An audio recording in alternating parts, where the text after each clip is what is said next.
Nirvana would release their final studio album, In-Utero, in September of 1993. Ahead of the album's release, the band's label, DGC Records, would issue Heart-Shaped Box as the first single in late August. The song would top the alternative rock charts in America, go top 10 in several countries in Europe. The video for the song would be the last that Nirvana filmed with frontman Kurt Cobain before his untimely death. The video would net the band 2 MTV VMA Awards the following year in 1994, including Best Alternative Video. But not everyone celebrated the success of the song, as we'll discuss in today's video.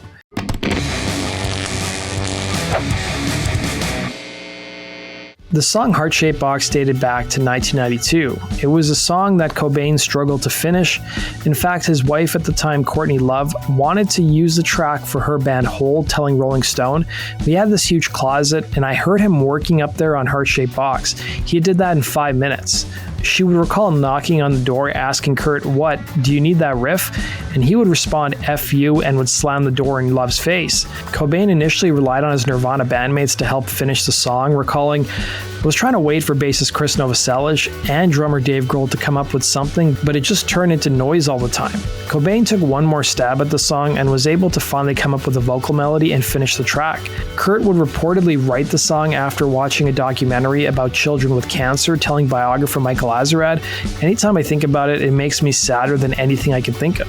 But Azerrad would contend that despite Cobain's explanation, he thought the song was actually about his wife Courtney Love and their relationship. In March of 1994, 1 month before Cobain's death, Variety would report that former Nirvana director Kevin Kerslake would sue the band for copyright infringement over the video for Heart-Shaped Box. Kerslake had previously worked with the band on their music videos for Sliver, Come As You Are, Lithium, and In Bloom, and claimed that he was originally asked to direct the video for Heart-Shaped Box. According to the director, the band reached out to him in the summer of 1992 to come up with a video treatment. Kerslake claimed he came up with 5 ideas for the music video. Right before the band was set to film the music video for Heart-Shaped Box, he was told the band wanted to use a different director, Dutch filmmaker Anton Corbijn. Up until this point, Corbijn had worked as a photographer and director, most famously capturing the front cover of U2's album The Joshua Tree. Cobain was drawn to Corbijn's work after seeing a video he had made with Echo and the Bunnymen and New Order. Kerslake's lawsuit contended that he came up with a concept of, and I quote, "a young girl wearing a white robe, a flower-filled room, fields of poppies, a forest of gnarled trees, a scarecrow-like character, and an old man on a cross."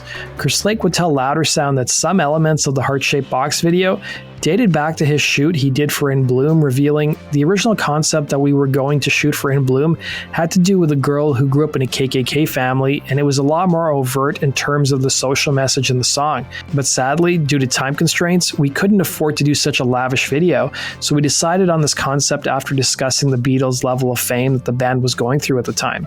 He would add, "We were actually in the middle of the Nirvana documentary Live Tonight Sold Out when Kurt died, but that project was complicated by the fact that there was a lawsuit going on, which was rooted in the origin of the Heart-Shaped Box video. That sadly complicated our relationship," he'd say.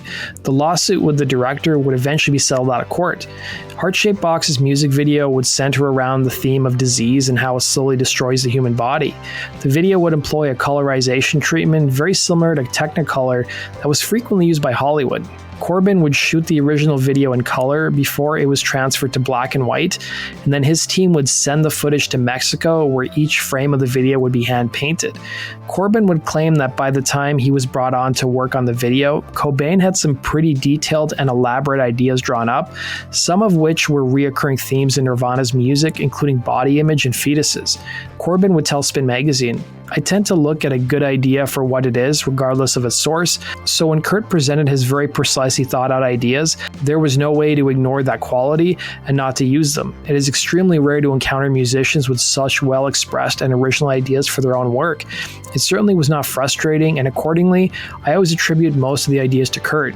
Corbijn would go on to reveal that the shoot was pretty easy and Kurt was great to collaborate with, and Corbijn himself would contribute a few ideas of his own that made it into the final video, including the road through the poppies, the fake mechanical birds, and the paper butterflies and Mother Earth character who shares a lot of similarities to the woman on the front cover of In-Utero.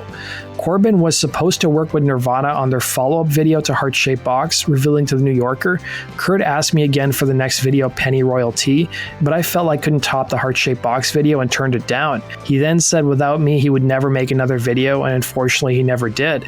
When Nirvana won the award for Best Alternative Video in 1994, it would happen several months after Cobain's death, and it proved to be a bittersweet moment, as you can see here.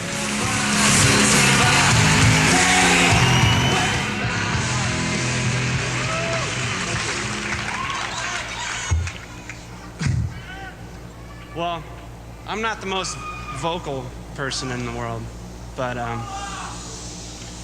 it'd be silly to say that it doesn't feel like there's something missing, and I think about Kurt every day, and I'd like to thank everybody for paying attention to our band.